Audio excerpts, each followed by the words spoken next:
This is John Anderson with the Agricultural Economics and Agribusiness Department at the University of Arkansas. Happy to join you, at least virtually, for your Officers and Leaders Conference, and I hope it goes well as you sit in your respective homes or wherever you are watching this. I was asked to provide a kind of a quick market update, a little overview of COVID-19 impacts on agricultural markets. And so I want to try to cover that in 15 minutes or so, and won't be able to give you a lot of detail, but want to at least talk about some of the big picture issues that are going on in our agricultural markets and in markets more generally as a result of the ongoing COVID-19 event that we're all dealing with. So let me get my slides going here if I could, and kind of go through some of what's going on, and kind of want to start with a little overview. We're far enough into this event that I think a little bit of perspective, backward-looking perspective is useful here, and I'm stealing this slide from Jason Lusk at Purdue University. Remember in early March, this is when COVID impacts really started in a big way in the United States. That's when we saw people stocking up on food in grocery stores. A lot of the shortages and supply chain disruptions related to the surge in buying behavior for food and other staple products really started then. By mid to late March, we were into a little more complex shock from the COVID event. At that time, we saw a lot of restaurants start to close, and we had really a virtual overnight elimination of food away from home, and an ongoing spike in grocery demand as that demand had to transition from food away from home to the grocery chain. And we still had some, I think, some stockpiling going on at that time. In early to mid-April, we started to see a little return to normalcy in the grocery supply chain. Things had been re-optimized for the loss of food service and to shift more product through grocery outlets. And a little bit of sense of normalcy starting to return there. But then by late April and mid-May, we got into what I think were the most significant shocks of this event, and that was the loss of beef and pork and poultry processing capacity because of COVID-19 in plants, because of other supply chain disruptions, worker safety concerns, the need for social distancing in plants. All those things kind of came together to effectively reduce capacity in the processing sector and really highlight the effect of where that bottleneck in the supply chain was that caused real disruptions on both sides, both down to the farm level and up to the retail level. From June to now, we've seen more or less a recovery in meat packing. Still, I think a little bit tenuous in terms of calling that a full recovery, and I think we're going to see the effects of the disruption playing out in down to the farm level for some time. But we have recovered most of the volume in processing capacity at this point, and we are seeing a return of food away from home consumption as restaurants open up. Although again, that's fairly tentative, and a lot of social distancing there is reducing the capacity of that sector. And we are seeing kind of an uneven reopening of state economies. And again, I think we may see some up and down in that as some states tighten lockdowns back to greater or lesser degrees. But from here on, I think we will see sort of this uneven rolling reopening and staying open of economies, which makes it a little hard to assess what disruptions might look like moving forward.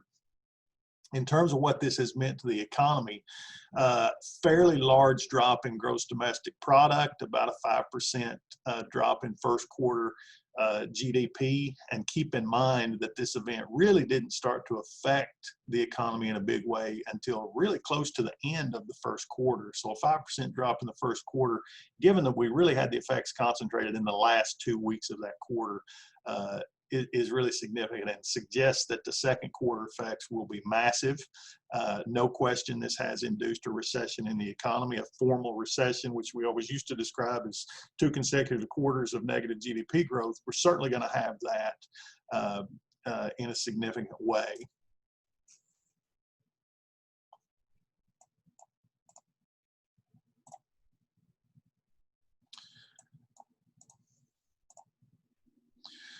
The numbers on employment are kind of striking as well. If you look at monthly change in employment, total non-farm payroll employment in the last couple of months has looked really good. In May and June, we gained about 7.5 million jobs in non-farm payrolls. And in a historic sense, that looks tremendous. You know, changes in employment of couple of 300,000 people month to month are kind of a big deal. And so when you start talking about millions of jobs added in a couple of month period, it's pretty striking. Unfortunately, that follows a period when we had lost 22.2 million jobs in the March-April 2-month period. So yeah, historic gains in the last couple of months. Still pretty far from making up the historic losses that we saw in March and April. The unemployment rate in June was 11.1%. That was actually a couple of percent better than most analysts expected, and a very positive sign, I think, for prospects moving forward, but still a very high unemployment rate. And to put that in perspective, in the post-war period and all the recessions we've had since World War II, I don't think we've ever had an unemployment rate higher than 11%. I think 10.8 in the early 80s, which was a pretty severe recession in terms of employment effects, is the closest analog we have. And so the unemployment impacts of COVID have been fairly dramatic. Obviously, the stock market's been affected in a big way. That's a fairly useful sort of broad barometer that a lot of people use to assess the economy. And we were bouncing around about a 30,000 level on the Dow Jones Industrial Average before COVID. Major drop down to about 18,000, just a little better than 18,000 when we were in kind of the depths of the COVID impacts, and a big recovery since then. You know, we're bouncing around 25,000 on the Dow, which is, all things considered, I think very good. A lot of analysts are questioning what's behind that, given the historically high unemployment figures. Given the major spending changes that we've seen, there's a lot of liquidity in the market because of what the Fed has done. And I think it's a little hard to assess exactly what that Dow recovery means, but it certainly has been a notable bounce back from the depths of the COVID event. Consumer spending, let's start to move a little closer to home to the ag sector. Consumer spending on food month over month has been a pretty wild ride. And I've got 3 years of spending here. We could go back 20 years and it would look about like those 2018, 2019 bars. But when we get to 2020 and we look at March and April and May, which is what we've got data on at this point, the gyrations in food spending have just been phenomenal. We saw in March massive increases in spending on food at home. The grocery store spending, a massive decrease in food service spending. In April, we saw both of those drop. At the grocery level, basically, we saw kind of the snapback from all the stockpiling that had gone on in March, and we saw the effect of people really being confined to their homes, and all spending was down dramatically. In May, we got a big percentage increase, a percentage recovery in food services and accommodation, that food away from home spending. Still a long way from where we were pre-COVID, but a pretty good bounce back as economies started to open up. And food and beverages for off-premises consumption also bounced back some as lockdowns eased and people started getting back to a more or less normal in terms of their grocery spending. Another look here, and again, this is Jason Lusk and Tim Richards. Tim is at Arizona State University, provided these graphs on foot traffic in supermarkets and in sit-down restaurants. And you can see the big surge in 2020 in foot traffic in supermarkets as the stockpile buying was going on. Huge decline and a persistent decline in foot traffic at sit-down restaurants as those facilities were just absolutely on lockdown. So fairly dramatic macroeconomic data on the impacts of COVID. Clearly a massive event in terms of its impact on markets generally. That has translated into big impacts on our agricultural markets as well. I want to pick through our major commodities here and talk about some of the effects specifically with livestock and poultry. I think arguably to this point, the most affected markets we've seen by COVID. We had the initial effects on demand, the big surge in food at home buying because of stockpiling, the dramatic loss of food away from home. When we had supply chains that were optimized for one of those tracks or the other, that created real disruptions that affected the meat sector pretty significantly. Obviously, the later effects, I think, were the bigger ones when we saw processing plants close down, and the effect of losing the market represented by a large processing plant was dramatic on farm level prices. Losing the wholesale supply that a major processing plant represents was a dramatic effect on the retail sector. And so on both sides of the market, we saw massive effects, huge price spreads between farm and wholesale prices, and even some product availability issues around the country. Got some graphs here that kind of illustrate these effects. This is weekly federally inspected cattle, hog, and broiler slaughter as a percent of the previous year. So each week, the year-over-year change in cattle, hog, and broiler slaughter, and you can see there that April drop in processing capacity, really primarily for cattle and hogs. We did have some poultry disruptions, but those were less widespread, and that is a more diffuse industry in terms of processing capacity than cattle and hog industries. But you know, down 35% year over year in terms of both cattle and hog processing at the same time is really an unprecedented event in the sector. The price effects, I think, also were unprecedented in terms of what happened with farm level prices. And the example I have here is the 5-area weighted average fed steer price. Huge declines compared to a year ago, compared to the previous 3-year average, as we lost the ability to move those cattle efficiently through the supply chain. Same thing happened to a lesser extent, but pretty dramatic changes also in barrel and gilt prices for exactly the same reasons. In terms of wholesale meat prices, kind of the opposite effect as those wholesale suppliers were disrupted. Wholesale prices shot up. The box beef cutout value reached a historically high level. The pork cutout value increased quite a bit, not to levels we hadn't seen before, but obviously a massive spike in pork cutout from where we were pre-COVID. The broiler composite kind of went the other way. Again, I think more affected by the loss of food service. Big drop in price there with a recovery close to the pre-COVID level once the processing disruptions were under control. But again, still looking at year over year below where we were pretty significantly in wholesale broiler prices. And again, a big effect of food service on that. Probably the bigger disruption in the broiler industry was with placements, as all the integrators really kind of scrambled to figure out how much capacity they were going to have and how much demand was going to be in place and how they were going to adjust to the food service loss.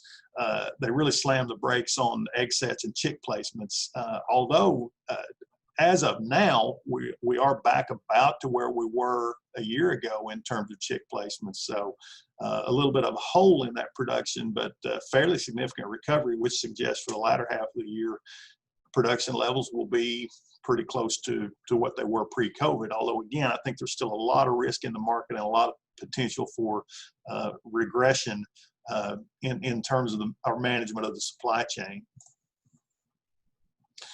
In the cattle industry, I would say the disruption of processing capacity is really going to be felt for the rest of this year and be a negative, have a negative impact on the market for the rest of the year. And the reason I say that is because of that slowdown in processing when those plants were closed, we really backed up our inventory of fed cattle quite a bit. And we do, it looks like still have something of a glut in the supply chain that'll take at least a few months to work through. Two numbers here that really support that: the weekly average steer dressed weight running much higher than it was a year ago. Really, we kind of obliterated the normal seasonal pattern in steer weights because of the way those animals were backed up in the feedlot when processing was delayed. And if you look at the number of cattle, it's the calculated number, the inventory of cattle on feed more than 120 days. It has really spiked again as cattle have had to be delayed in that supply chain. And those big front end supplies tend to be a really negative factor for the cattle market when events like this occur. And this is probably the most dramatic, rapid buildup of front end supplies that we've seen maybe ever in the cattle market. Switch gears and talk about forestry and wood products a little bit. This a market we don't always talk about when we talk about our ag markets, but obviously very important to the state, very important to a lot of our landowners. Really crazy situation in that market with the huge surge in demand in pulpwood and paper products as all the stockpile buying was going on. You know, a lot of us, I think, saw empty toilet paper shelves for the first time in our lives, and hopefully the last. On the saw timber side, things kind of went the other way. A very negative effect as a general slowdown in the economy tends to be highly negative for the saw timber market. That's exactly the case this go around as well. So overall, the short-term surge in buying kept pulp and paper mills busy, but everything else slowed down fairly significantly. And moving forward, I think the general economic slowdown that we're seeing in response to COVID is going to be a long-term negative for that sector all around. Row crop impacts are kind of mixed, much less dramatic than in the livestock and poultry sector for the most part. There has been, I would say, a major negative shock that coincides with has coincided with an increase in supply that we saw as producers had ramped up, not just in the U.S. but globally, in response to expected strong demand from China. So this negative demand shock really came at a very inopportune time because it came right on top of building supplies. Reduced demand, I think, has affected and is going to affect all food and feed grains, oil seeds, fiber products, really across the board. We've seen big effects on the corn market and the cotton market in particular because of the low energy prices that this demand shock created. Low energy prices means less demand for ethanol, really an unprecedented slowdown in ethanol demand. It means very inexpensive synthetic fibers, which is a negative factor for cotton demand. So those two crops already affected fairly significantly. Rice prices haven't really been affected too much yet. Some of the global suppliers around the world put on export restrictions, and those tend to boost the world price to some extent. But overall, I think if you look longer term and kind of get away from the short run effects and look longer term, the general economic slowdown around the world that we're seeing related to the COVID pandemic is going to be a long-term negative for the row crop sector. And my big concern for this sector is that prices could remain under some pressure really into the next marketing year, into the 2021 marketing year, if economic recovery doesn't proceed fairly quickly. Again, all this is subject to change. We're at the time of year when we might have weather-related production shortfalls or other disruptions that would have the effect of counteracting the effect of the economic slowdown. But as we say as economists, ceteris paribus, all else equal, the economic slowdown is going to be, I think, a longer-term drag on these row crop markets. Couple of charts here to illustrate kind of what I've been talking about. Cotton futures really fell sharply as we got into the early part of the year. And again, I think COVID was being felt globally earlier than it was being felt in the United States. And I think that's reflected in the timing of this downturn in the cotton market. If you look at corn futures on the left here and soybean futures on the right, both of those began to drop fairly dramatically when we got to about mid-February, which coincided with the beginning of the U.S. COVID concerns in a big way. Some recovery lately as we got some positive news in the planting report, but we have taken quite a bit of value out of a lot of these crop markets. In terms of specialty crops, COVID has been fairly disruptive. Big surge in demand from panic buying affected specialty crops as well as a lot of other ag products. The loss of food service had a massive negative effect on a lot of specialty crops. One thing that I think was different in the specialty crop market, particularly if you look at the situation within the state or locally, the loss of institutional business had a huge impact on a lot of individual growers. We have a lot of growers that are set up to do farm to school type programs or to supply local food service outlets, and those supply chains disappeared overnight and created a big problem for a lot of both commercial and small scale producers. Looking ahead, I think there are a lot of concerns in this sector, as similar to the meat processing sector, about labor availability and worker health and safety, and how long-term that might affect markets in this sector. A quick word about ag finance and the financial position in agriculture. FAPRI right now is estimating a $20 billion loss in farm income. You know, if you compare that to what's in the CFAP program, that leaves about a $4 billion gap, which is not huge. Obviously, there are concerns about how well the CFAP compensation matches up to losses both across sectors and really over time, as we potentially see losses mount due to the general economic slowdown. I suspect that $4 billion shortfall may end up being a little bigger than that as some of these delayed effects work their way into the market, but that does remain to be seen. Farm profitability clearly will be stressed in 2020 due to COVID effects, barring some other unforeseen development that boosts prices on some of these major commodities from where they are now. Overall, if you look at the ag finance sector generally, the sector's not in bad shape in terms of liquidity. Obviously, we've had several years of low income, and additional losses will compound a lot of individual stress. Ag lenders, in terms of their availability of funds and their willingness to lend funds, seem to be in a position to keep liquidity flowing, which certainly should mitigate the worst case scenario kind of outcomes, but still fairly significant losses should be expected for the sector in 2020. And again, if we see subsequent waves of COVID, subsequent lockdowns, things could get worse than they look now. And again, to summarize the financial position there, significant losses, but with enough resilience in the sector at this point to absorb those, although certainly not without pain. So in summary, major effects of COVID-19 have really occurred across the entire economy and certainly within every aspect of agriculture. We saw major problems related to supply chain bottlenecks. I think it was eye-opening for a lot of us to see really how disruptive those downstream effects could be within our sectors. And that has created massive short-run losses in some sectors. Those losses are going to affect the market for some time, particularly when you look at cattle for the reasons I just talked about.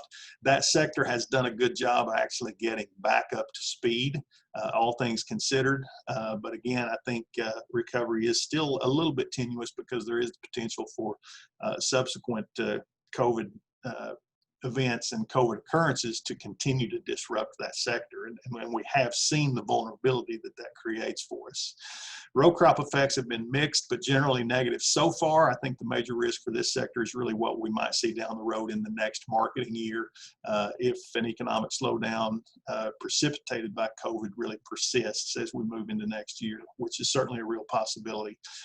With that, I'll stop. I appreciate the opportunity to talk to you and share with you. As always, my door is open and my phone is on, and I am here to help in any way that I can.